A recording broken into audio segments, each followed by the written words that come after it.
안녕하십니까, 노화가족TV 노아빠입니다. 이번 시간에는 기획 MD의 1년 월별 업무에 대해서 설명드릴게요. 이걸 아시면 기획 MD는 정말 야근 많이 하고 본인 스케줄을 정말 디테일하게 쪼개면서까지 일을 해야 돼요. 그 이유를 알게 될 거예요. 그래서 1월부터 대략적으로 설명드릴게요. 우선 기획 소싱 업무가 있고 판매 분석 업무가 있어요. 우선은 기획 소싱 업무 말씀드릴게요. 1월은 보통 이제 FW, 가을, 겨울 킥오프라 해가지고 처음 시작할 때 레인지 구성을 하거든요. 스타일 구성, 컬러 수, 기획 수량, 판매가, 뭐 기타 마케팅 문서, 뭐 전략 상품 구성, 그런 거를 이제 간략적으로 거의 한 50% 정도의 완성도를 가지고 레인지를 만들어서 이걸 보고하는 거예요. 이게 1월이에요. 근데 이 1월 달에 보고를 하는데 이걸 준비하는 데는 한 2, 3개월 정도 걸리고요. 오케이가 돼야지 그 다음 진행을 할 수 있습니다. 그래서 1월 달은 이게 제일 중요하고요. 2월 달은 1월 달에 이제 레인지 플랜을 기점으로 이제 디자인 품평을 합니다. 디자인 품평은 뭐냐면 실제 샘플이 투입되기 전에 디자인실에서 그 레인지에 맞춰 가지고 각각에 대해서 2개 혹은 3배수의 디자인을 제시하는 거예요. 그래서 우선은 그림의 디자인을 보고 품평을 하는 거예요. 2월 달에는 이제 업체 선정도 하고 수입원단 부킹을 합니다. 수입원단 같은 경우는 보통 뭐 3, 4개월에서 길게는 5, 6개월까지 걸리거든요. 그래서 2월부터는 수입원단 부킹이 들어갑니다. 그래서 보통 전년도에 사용했던 원단 혹은 계속 사용하는 원단 혹은 정말 이거는 이번에 새롭게 사용해야 되는데 원단 부킹이 너무 오래 걸린다 이럴 때는 먼저 2월 때부터 수입 원단 발주가 들어갑니다.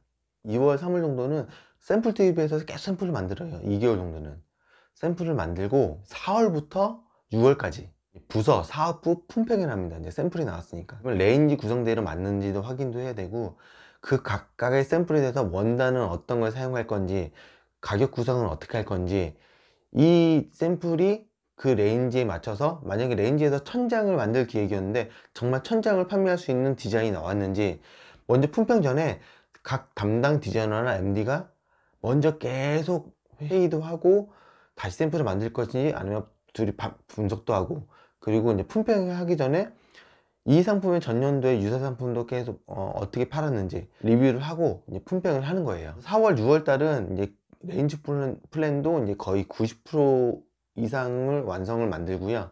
품평이 제일 시간도 오래 걸리고 제일 준비할 것도 많고요. 4월에서 6월까지는 작업 지시서를 만들거든요. 작업 지시서 업무가 제일 힘듭니다. 제일 많고요.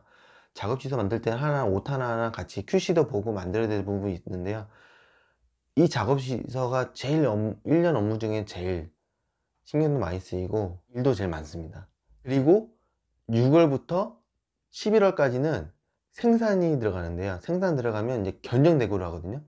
각 상품에 대해서 이제 견적 내고를 하는데 이것도 스트레스 너무 많이 받아요. 왜냐하면 실제로 만약 이 상품이 정말 5만원에 만들어야 되는데 막 견적이 7만원, 6만원, 7만원, 10만원씩 들어올 수 있거든요.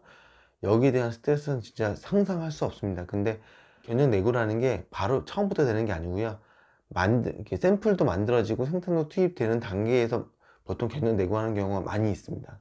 그게 6월부터 11월까지 5개월 동안 계속 이루어집니다. 계속. 자, 그러면 이제 1월부터 11월까지가 FW 상품 준비 기획 소싱에 대해서 설명드렸고요. 여기서 FW를 했으면 당연히 SS도 있죠. 봄, 여름 상품. 그 다음 차 시즌 봄, 여름 상품 또 언제 준비하냐? 1월 달에 FW 했으면 플러스 6개월을 하면 그 다음 7월 달부터 다시 이제 차 시즌 SS의 킥오프가 시작합니다. 그러면 7월 달에 킥오프를 하려면 5월 달부터 다시 준비를 해야 돼요. 한 2개월 전부터.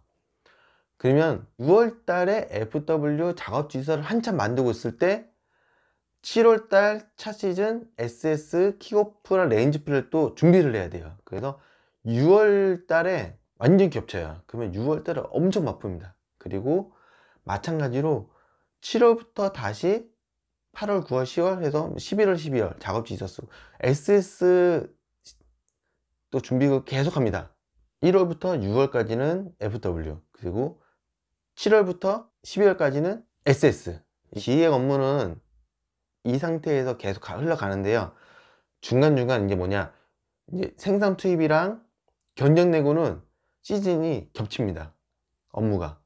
이게 이제 기획 생산 이제 업무가 1년 단위로 쭉 흘러가는 거고요.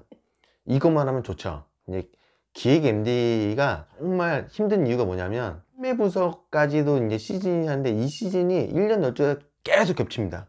1월 달에 FW 기획이 시작하잖아요. 그때 1월 달에 한참 겨울 상품 판매하고 있어요. 그러면 겨울 상품 판매 분석하고 있고요. 2월 달에는 이제 봄 상품 계속 입고되잖아요. 생산납기도 확인해야 되고, 입고됐을 때 판매 분석도 해야 되고, 매주 단위로 리오도 여부도 체크를 해야 되고요. 이걸 주 단위로 계속 현장 매장 판매 분석이랑 매장 판매 분석도 해야 되고, 상품에 문제가 있는지 없는지도 계속 봐야 되고요. 1월부터 12월까지 주 단위로 계속 판매 분석하는 거예요.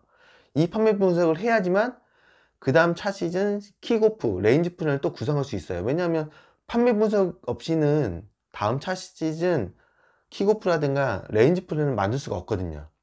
기획 MD가 그래서 힘든 이유가 뭐냐면 각 월마다 해당 SS 판매도 챙겨야 되고 차 시즌 FW도 챙겨야 되고, 어떨 때는 SS, FW 기획이 겹치고 현 판매는 시즌까지 겹쳐가지고 진짜 중간에서 하루에 업무가 3개 시즌이 막 돌아가요. 기획 2시즌이 겹치고 해당 현 시즌 판매까지 겹쳐가지고 뭘 어떻게 해야 될지 모르는 상황까지 발생해요. 그렇기 때문에 기획 MD는 아침에 업무를 시작할 때 오늘은 뭘 해야 될지를 정리를 하는 단계부터가 되게 중요해요. 기획 MD는 확실히 업무를 잘 관리를 해야지만 놓치는 게 없습니다. 놓치는 게 있으면 안 돼요. 진짜 뭐 하나 놓쳐가지고 2주에서 한 달만 늦추면 업무가 완전 뒤죽박죽 돼요. 그 모든 업무가 뒤로 딱 다 밀리고, 그럼 마지막에 생산까지 밀리게 되고요. 이런 일이 발생하지 않으려면 디테일하게 업무를 쪼개가지고 관리를 해야 됩니다. 네, 파이팅 하십시오. 감사합니다.